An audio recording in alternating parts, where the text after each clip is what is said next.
Thank you. It's an honor to be here this morning, and I forgot to thank Marcia for all the hospitality and planning in getting me here, so thank you.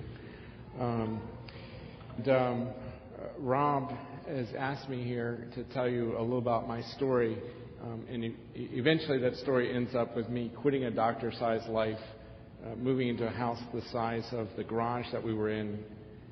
I had a big house, don't worry, or a big garage, and cutting our electric bill to 1/10 of the national average and so forth and so on. What he's asked me to do is tell you why we're the poster family for downwardly mobile. And if you would like to cut your income to 1/10, I am here to share the secrets. Okay. I promise I can share the secrets, yes. I grew up in a dairy farming area of the country, and when I was 22, I met my lovely wife and my bride of 26 or 7 years.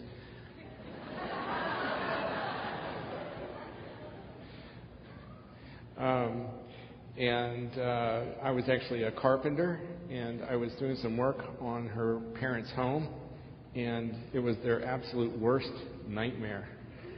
She fell in love with the carpenter, and we got married, and I had graduated third from the bottom of my high school class, and that's only after repeating the 10th grade. You can graduate with less than a 2.0 average from a high school. And so she said, well, I think maybe there's a problem here. And it turns out I've got something called dyslexia. And I figured out how to get around it, and they invented the calculator. And I went to college, and I did much better and got into med school after 2.5 years of undergraduate and became eventually an emergency room physician and chief of staff at a hospital and head of the ER, and was living out an American dream, and had a house on the coast and a fast car with a teak dash, and I actually still really miss the car.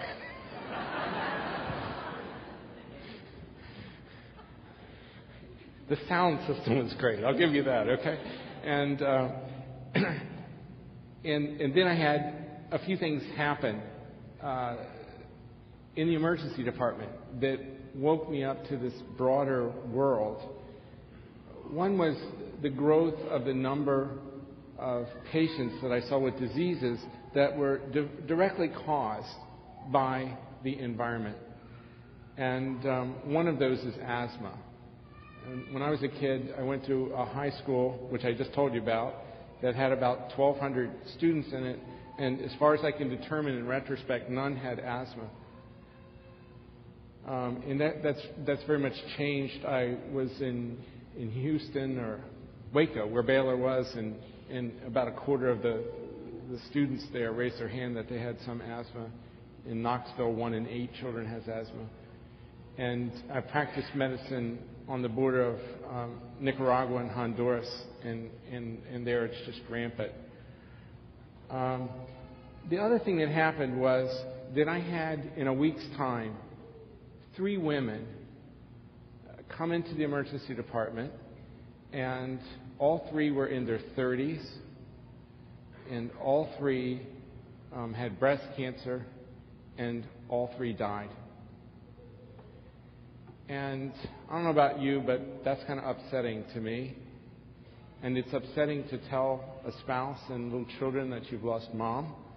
And but 3 in a week. And I said, what are the odds of that? And so I went and actually looked up what were the odds.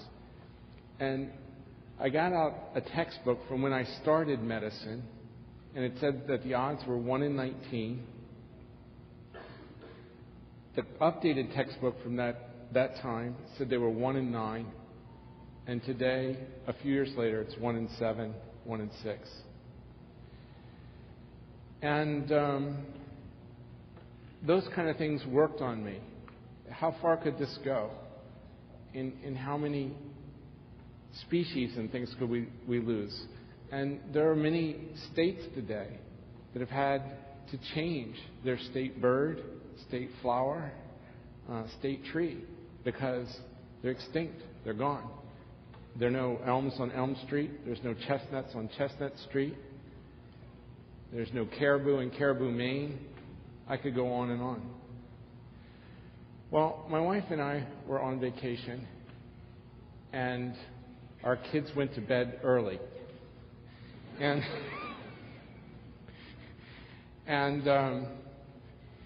after we figured out our taxes and that sort of thing, we had a relaxed time, and we were sitting and the wind was blowing, and my wife said to me, "What do you think the biggest problem in the world is?" And I said, "It's that the world is dying." No one can project out these trends and these numbers and come to any good conclusion. And she kind of challenged me with, "What are you going to do about it?" Eventually, I got back to her and said, "Quit my job and work on it full time for free." And she got back to me and said, "I don't think you're supposed to do that much about it."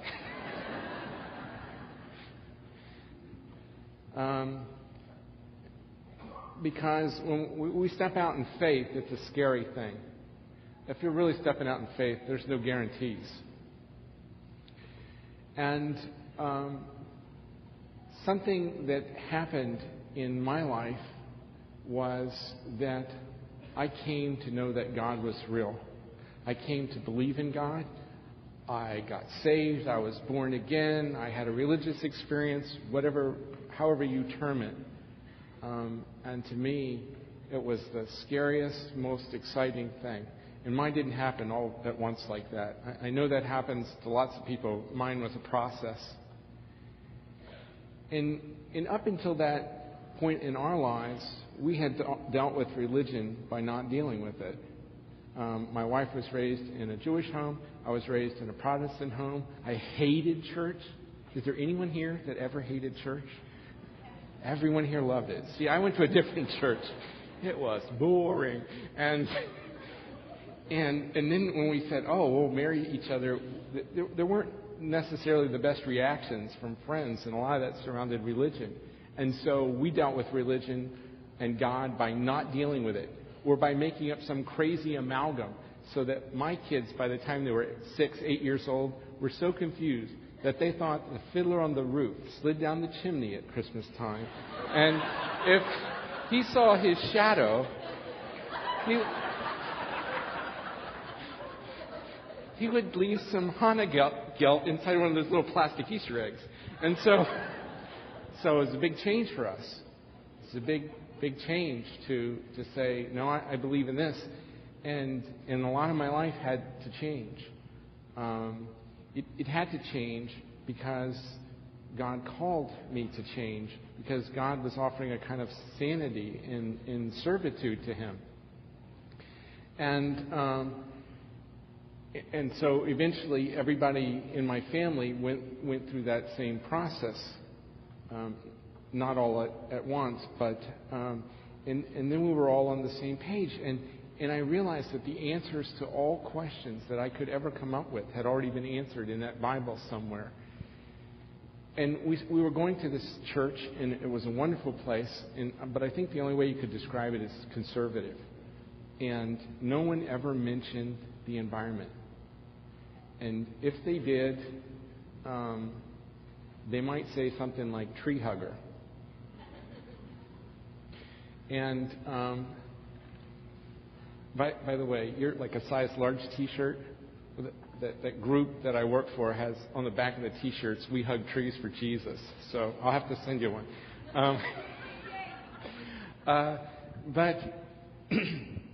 So I went to that Bible, and I wanted to know, what does the Bible say about the creation? What does it say about the environment? Because a lot of people that I went to church with said, "Well, it's all going to get zapped like in a microwave, and we don't have to worry about it. We got dominion over it," or whatever. And I read through that Bible, and I'll tell you, from page 1 to the last page and all the pages in between, there's a story about this material world that God made and loves. In the beginning of the Bible, if you just follow one plant through the Bible, what is the symbol of the Lord? It's actually the watermark in my Bible. It's a tree. The tree of life is a symbol of the Lord.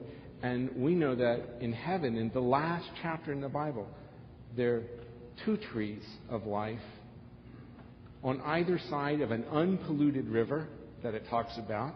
Our family has plans to meet by the left one, because we figure that God does everything with his left hand, because Jesus sits on his right. And so we're going to little kid misunderstanding. And in the Bible says God loves the trees. He loves them. And it says that dozens of times. It mentions trees 600 times in the Bible. But I think there's even a more important story that takes place with those trees, and that is that Christ works with trees before he goes into ministry. I don't think this is by accident, because trees are very valuable where Christ grew up. You didn't build houses with them. You built furniture. Wood was that valuable. And he dies on a tree. And by the way, the Romans had a zillion ways of killing you. They were pretty creative about that. But he dies on a tree. And so the Bible told me that I was supposed to care about this creation because the Lord cares about it. The silliest saying, perhaps, out there in the world. Have you ever heard that saying? Or it's a question. If a tree falls in the woods and there's no one there to hear it, does it make any sound? Have you ever heard that? God hears that tree. The Bible reassures me that he hears every sparrow. He groans when a bird falls out of the sky. He dresses every flower. And all of creation praises him. And so I said, well, theologically sound in the Bible. I'm an environmentalist. It's okay for me to talk about it. But then I was led to another verse in the Bible, which is Matthew 7. That's the verse that starts, "Judge not, lest you be judged. Whatever manner that you judge others, you'll be judged yourself." And it goes on to say that I want to take the speck out of your eye. I can see it from here. Before I want to get the log out of my own. I'm going to try the math thing again. The statistic that Christ is telling you about it's a true thing. There was a survey, and they surveyed Americans, and 90% of Americans say that they're kinder than average. They do math. The last crowd didn't, okay? That's great. You do math.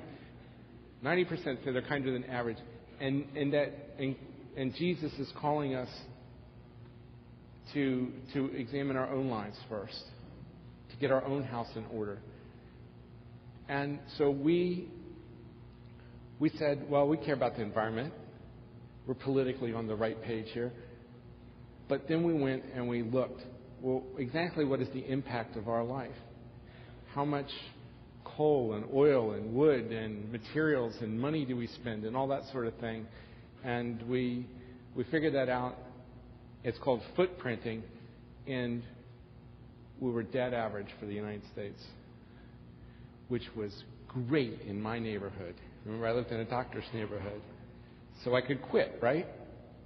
I was better than average in my neighborhood. No, that's not the way it goes. And so we began a process of, we sold our house. We did move to one that was the exact same footprint as our garage, which we had a luxurious garage. We cut our electric to 1/10 of the national average and our fossil fuel to 1/3. We gave, at that time, half away. We've done kind of similar type things of what we owned. And we said, how can we really live this out with Christ the way that Christ tells us to approach something in that Matthew 7. And And then I said, well, I really feel this calling from the Lord to go to churches and talk about this. And I want to go to Bible-believing churches. And they will welcome me, not. And I have learned so much in the last few years that Christ asks us to go everywhere and talk. And I have spoken in a bar and in a synagogue and in Presbyterian church. You want to talk polar opposites, Presbyterians and Pentecostals. They should mix it up occasionally. And I've spoken at schools and 110 colleges in the last year, and more, less. My wife is, what? Whatever. Remember, I don't do math. I flunked 10th grade, okay? I don't know whether it's more or less. But anyway, so, and I've seen how powerful this is when we talk about Christ's solutions to today's problems. And remember, I said that one of our biggest problems is the environment. And does anybody here, are you with me, but some relative, friend, neighbor is not? Raise your hand. And you've been able to convince your neighbor of your ways? Not? Well, remember I said that if Matthew 7 said that you'd make all those changes and then you go in love, actually it says that you'll be listened to then. And I have found that to be the case. And I'll give you an example. When I see trash or recycling that's in a trash bag, I have just dug it out on occasion. There's nobody there. You just dig it out. And I've talked about this in churches. Well, if your neighbor doesn't recycle, just do it for them. Say, do you mind if I go through your trash? I promise you, they'll get so weirded out, they'll start recycling, okay? And it's like every time I kind of don't believe the Lord or whatever, then He leads me someplace. And I took over as the U.S. director of this group called Arasha. I wish they had a better name, but it means the rock in Portuguese. And I was saying, oh God, we need something real. It's in 20 countries, but in the U.S. it's the least advanced actually. And I said, we need something real. We need something solid to do to show that we love this planet. And that morning, a guy came by from Asbury College who's a dean. I lived like 2 blocks from there. And he was talking about ichthus. Did anybody here go to ichthus this year? Yeah. We were the ones digging in the trash, okay? Because this guy said they don't do any recycling there. Everything's thrown in the trash. And I didn't quite hear it. And then the next morning I said, wait a second, come back here. A guy was telling you to come here and tell me about this.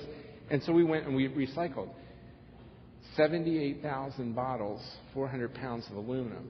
And we got most of it out of the trash. Because there was a recycling bin and there was a trash bin, but this is the culture there of just throwing everything away. There's no recycling in my state. And so Nancy was there and just started digging through the trash. And has anybody ever dug through the trash all day long? It's a sticky affair. And we got this, and we changed people's hearts. By the last day, they were throwing them in the right place and saying, thank you for doing this. And there was this beautiful ritual that developed kind of spontaneously. When you dig through ketchup and soda bottles and that candy corn and everything, you get really sticky. But a lot of people would throw bottles away that were half of water, that were only half used. And we started washing each other's hands.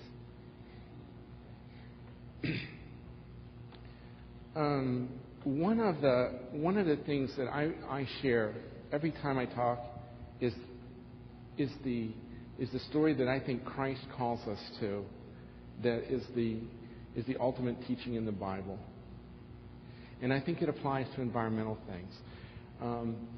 Because ultimately, this is about whether I'm going to take care of my neighbor, whether that's my neighbor who lives in a place that it gets to 110 degrees in the summertime and they don't have air conditioning, whether it's my neighbor that's a little baby here and how I'm going to take care of their world for them. And the parable where Christ talks about this is the parable of the Good Samaritan. let me tell you that parable again. And for those of you who have heard it before, forgive me, or perhaps I'll point out something that might be a little new. Christ is asked, what do I have to do to get to heaven? I think it's an important question. What do I have to do to get to heaven? And Christ says that there are only two things that you have to do. You have to love the Lord with all your heart and mind and strength and soul, and your neighbor as yourself. And then that person is kind of questioning him. He says, well, who is my neighbor? Is it somebody that doesn't go to my church? Is it somebody not in my country? Is it somebody not born yet? Is it somebody who's poor? Is it somebody whose music I don't like? And Christ tells the story of the Good Samaritan. There's a Jew going from Jerusalem to Jericho, traveling east, rocky, semi-arid road, and he gets mugged. It's a bad mugging. They take everything. They take all of his clothes, all of his money, his cell phone, his iPod, his backpack, his tennis shoes. And they leave him buck naked, groaning, half alive on the side of the road. Now, half alive is key because in Jesus' world, if you thought somebody was dead, there was kind of a loophole in the law that you didn't touch them because you'd be unclean and you'd have to be ritually clean. And there might be a reason that you didn't touch him. So first little clue, Christ lets you know he's alive. He's moaning. He's letting anybody that comes by know he's somewhat alive. And along comes a Jew or somebody, we could just say from the same church, same neighborhood, same school or whatever, and they just walk by. And along comes another person, and they walk by. And I think there's a nuance here that Christ is trying to show us. It's not just two people failed. I think the second person does something a little different. If you kind of read it carefully, the nuances are, I think that second person crosses the road. And what Christ is showing is a continuum here. First person just walks by, doesn't see anything. The second person walks across the road and says, wow, this is really too bad. I'm sensitive to this issue. I need to get back to Jerusalem and do some lobbying for streetlights and patrols along here. I'm going to get back to town and tell them about this awful thing that I've seen. And then along comes a Samaritan. Think the opposite of whatever you believe in. And the Samaritans and the Jews kind of got along about as well as Palestinians and Israelis do today. And Christ is always doing that. It's the Roman centurion who has the greatest faith in Israel. It's the non-Jew. And along comes this Samaritan, and he's riding on a donkey. And the first thing he does is to see the problem. And he has moved to compassion. Second thing in taking care of your neighbor. You've got to see the problem. You've got to be moved to compassion. And then he gets off that donkey. And it's dangerous down there. Where are the muggers? The other thing that Christ has told you here is this person is riding along on a donkey. And those first two people, there's no mention of that. I think what he's trying to nuance here is that this Samaritan has resources. If you've got to go 9 miles through where there's muggers, you want to walk or you want to ride? So he has resources. And he gets off, and it's dangerous down there on the ground, and he's moved by compassion, and now he's got to get his hands dirty. He begins to clean those wounds, and he uses his resources. And it's going to get more inconvenient. He's going to miss his 1 o'clock appointment because he puts this hurt person on his donkey, and he takes him to a hospital, and then he really involves himself with being a neighbor. He pays the bill. I saw 30,000 patients in the ER. Give or take a couple. Only once did somebody pay the bill for a stranger. And so in there are all the elements of how we approach caring for neighbor. And the moral of the story, this was cleared by your pastor. I'm allowed to say this. The moral of the story is if you want to be like the Samaritan, if you want to love your neighbor, the first thing you have to do is get off your ass. Okay?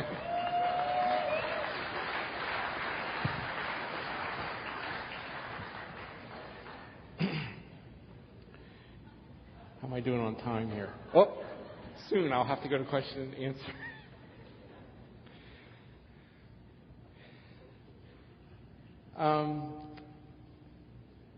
Gee, I weirded myself out.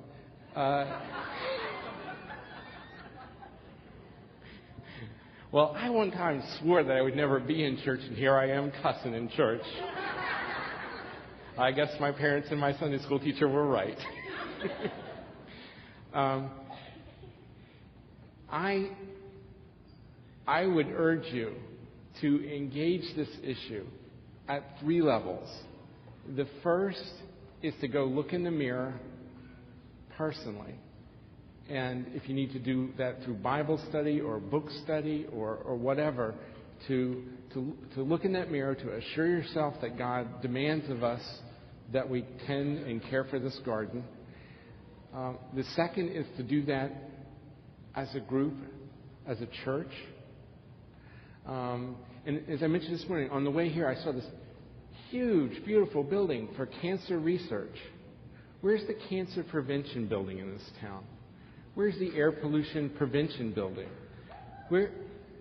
It's here. We're in that building. This is the one. So I want you to do it as a church, if you would. And then I'm going to tell the story about getting here from prayer. Because you see it in calling me. But this group that I work with, there's only, as far as I know, there's only one Christian conservation group in the world. And it's in 20 countries, and I run the one in the U.S. And we have some schools that support us. And the Council of Christian Colleges and Universities, and Wheaton College has a chapter of it, and Asbury College has a chapter of it. But we haven't had a church to really help us, to partner with us. And we were beginning our work day, as we often do, with prayer and Bible reading, and a young man who just started working with us, who graduated from Wheaton, was praying. He said, "Oh Lord, if you could just send us some church that was a little cool or hip or however he put it, that would help us out." And Rob was the next person who called. Coincidence? I don't know. And understand that this can't be a religion. This is a way of acting out your love for the Creator. It in and itself is not. And when we did that recycling, we recycled 78, which it's unbelievable. That takes up a lot of room, and it had to be stored. Some of it in our garage. The neighbors are like, there goes the neighborhood. But the last day, we overwhelmed the regional recycling center. I mean, they recycle, but you have to take it there, and most people don't do it. And we overwhelmed them. And so they had to go get help from the prison. And the last day that we were bringing stuff, I got into a conversation with a guy from a prison there. And he was really excited about what we were doing. And it opened this conversation. And asked me a couple questions. And basically was like, "Yeah, man, can you get me a Bible?" And I promise you that you're off the hook if you use resources and make an extra trip home to get a Bible, okay? And you know, I think I was there maybe to recycle Bibles. God may have had me there just to have that conversation with that man. I don't know. It's just how we act out our love. Now, you have to do these question things, and you have to belt them out, or you get demerits and it goes on your permanent record. Okay? I'll just move to that. Who's got a question? Yes?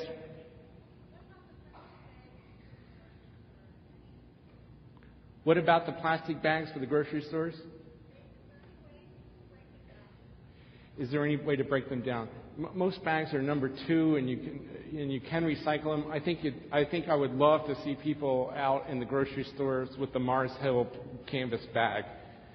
You know, they hand you those bags even if you don't want them. And rather than giving the poor person who's making, minimum wage some lecture on why they ought to, do carbon offsets or something like that, I just think, why don't you just keep it? I'm trying to save the bag trees. And they like that, and they go with it. But the witness would be to give those as gifts, the canvas bags, etc. Good question. Yes. Pardon? What do I do for Pampers? Nance, the cat's out of the bag. I wet the bed. Okay, no. What do I do for Pampers? My kids were raised in cloth diapers. Actually, the first environmental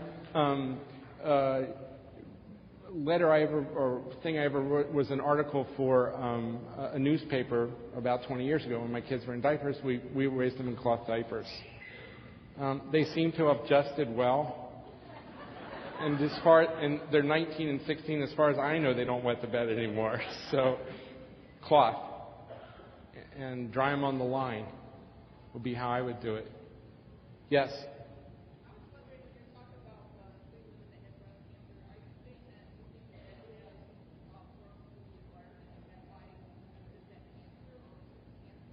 The question is, when I mentioned the 3 women with breast cancer, and I drew a line between cause and effect, do I think that problems in the environment cause breast cancer? The answer is absolutely yes. I don't think there's any question in anybody's mind. If you take women from rural China, where the rate of breast cancer is something like 1 in 40, and you move them here, it goes to the 1 in 7.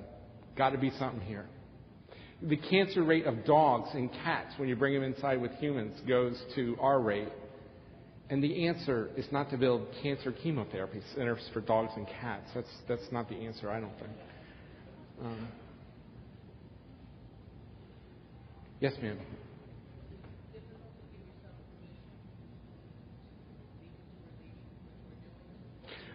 The question is, was it difficult to give myself permission to leave what I was doing? I think when I loved being a doctor. If somebody would drop down dead here, I would be so happy because I would run over and try to resuscitate her, okay?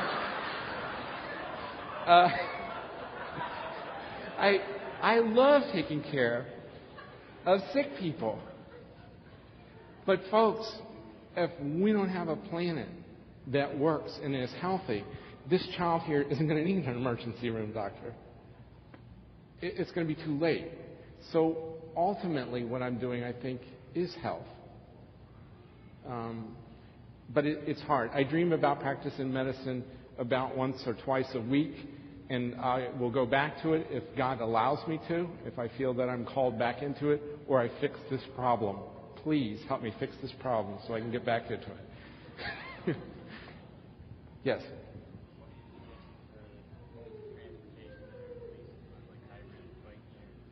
What do I suggest for modes of transportation?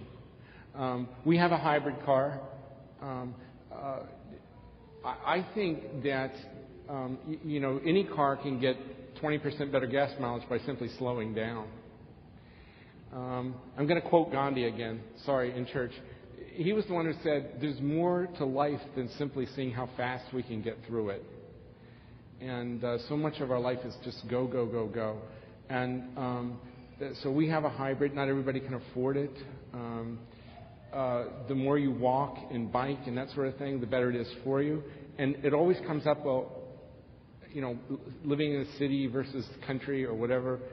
If you were to take New York City and its surrounding areas of about 20 million and make them into a state, that would be the most efficient state in the United States because they live in close community and they have public transportation and they have smaller houses and that sort of thing. So this isn't about moving up to the country and paint your mailbox blue. It's about where you are in that place becoming more efficient. If your house is gigantic, invite people in. Share it.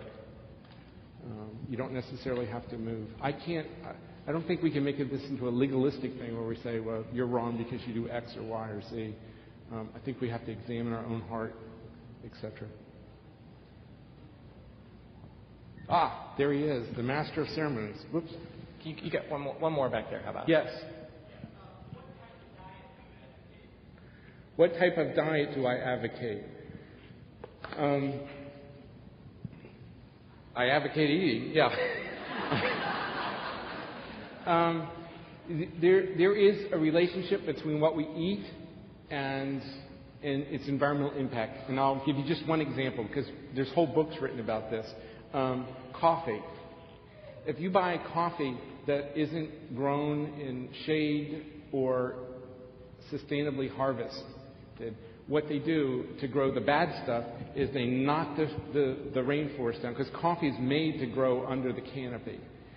They knock the rainforest down, which means they have to use all kinds of fungicides and insecticides and fertilizers. It's a little more efficient for a while, but the water becomes absolutely undrinkable for those people. And so people who've lived and gotten water out of a stream for multiple generations, if you put a regular coffee plantation above you, they can't drink the water. It becomes poison. And I've seen that on the border of Honduras and Nicaragua. And so buy shade-grown coffee. In other words, think about what you do. So. Okay, can I ask you questions? Pardon? Can I ask you questions involving numbers? You know, I was thinking... Sure. Do you mind if I make the answers up? Yeah, okay. The plastic bag question was fascinating. I want to say 2 years ago, the city of San Francisco set out to clean up plastic shopping bags from their sewers and drains, and it cost $8 million just to get plastic bags out of there. So how much trash does your family produce? I think about 4 pounds a week is the poundage. Average, national average? 40. The average family in America produces 40 pounds of trash a week. Your family produces 4. Your electricity bill? Is for 6 months preceding when I wrote an article 2 or 3 weeks ago, is high of $17, low of $15. But we just hit the first full month of when you need to use fans or some air conditioners. I live in Kentucky, and we're in a drought and a heat wave, and it went up to $40. So your electricity bill is somewhere between 15 and 17, and then it just skyrockets to 40. 40, yes. And how many miles a gallon does your car get? 50. Your car gets 50 miles. Now, this is what struck me in your book, because you tell some of these stories, you give some of these numbers, but the sense you keep bringing up is that and it's not guilt or obligation, it's just, we could live more simply, we could get that electricity bill down. Right. For you, 17 is like, yeah, but we could get it lower. We're downwardly mobile. We've got friends in low places now. Speaking of which, just by the way, that to kind of veer off for a second, Shane Claiborne, who's been here in this church, and we would call him a brother from another mother. Okay. Was just by my house a couple weeks ago, and then went home, and his place burned, and just to remember to pray for him and his ministry. But sorry, I thought of that. And then you had said in the first service, I found your book, it was so helpful personally, but what struck me again and again and again is you're working through not only theologically, but then just steps your family has taken. But you keep talking about joy, simplicity, less stress, more time. This book is about the environment, but it ends up being about the poor. It ends up being about great art, about exercise. It's about a bunch of other things. You keep talking about how your life is better. I do, and I think this message works for a broader world who don't even have to believe in God or faith. Environmentalists, as a group, are burned out. They're not happy people, and so they just so much love having somebody come with a little joy and hope and optimism. And I've had just a wonderful time speaking in those venues and working with groups like the Sierra Club. And I talked to all their national directors last fall in San Francisco. And then I said, well, let's pray the prayer of St. Francis, patron saint of the environment. And they all stood up and held hands and prayed. And one came over and said, I've never done that before. And I was like, you can do this for free anytime. So, it's also about going out into the world in a loving way and being a light. One of the things we've been learning here as we learn about how much the Bible talks about empire, about greed, about indifference, about those who have just getting more and more and more while others suffer. And I think for many of us here, we want to be rescued from indifference. We want to hear the cry of the oppressed. And so much of what you are saying, and for me, and I think I speak for many of us, just so resonates with the journey we're on as individuals, families, house churches. But thank you very much for coming today. I speak for all of us. Thank you. Excellent. We're always a bit careful about, the promoting and selling and stuff. But this Serve God, Save the Planet is Matthew's book, and we have it for sale through those doors, and I can't recommend it enough. Especially at the back, there's a whole section of just practical. There's a paragraph on dryers, computers, microwaves, refrigerators, televisions. I mean, he gets very